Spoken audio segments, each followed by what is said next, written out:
In this video, we're going to talk about asbestos siding. You may have asbestos siding on your house, and that will bring up many questions as far as maybe health effects or disposal, whether you should have a professional to do it, whether you should just do it yourself maybe. These are all valid questions, and we hope to answer these in those videos, so let's get to it.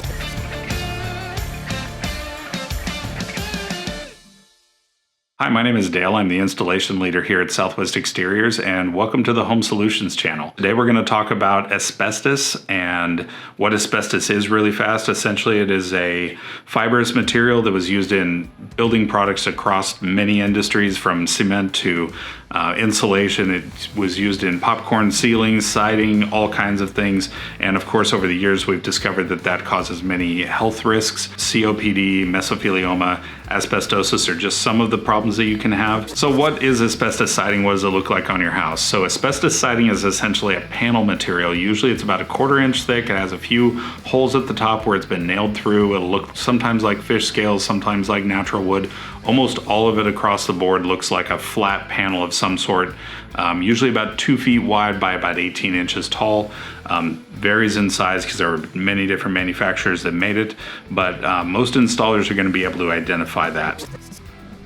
It's something that I definitely don't recommend homeowners do on their own. I definitely would suggest always hiring a professional for asbestos removal, because you're going to have people that are trained in the specific steps that are going to protect them and yourself from any floating particles or debris. So this is something that has to be done very carefully. So the asbestos siding that's been on your house for a long time has broken down over time.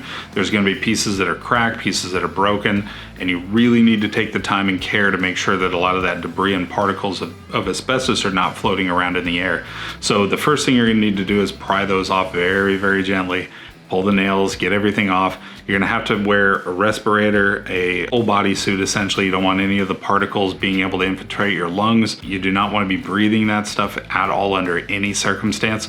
So then the disposal of that everything needs to go into a sealed bag that gets disposed of at a facility that specifically takes asbestos, because you can't just throw asbestos in the garbage. So after you've decided to remove the asbestos siding from your home and replace it with a different type of siding, there's a ton of options out there. And so linked below, we have an article regarding how to best choose the next siding that's going to be for your house.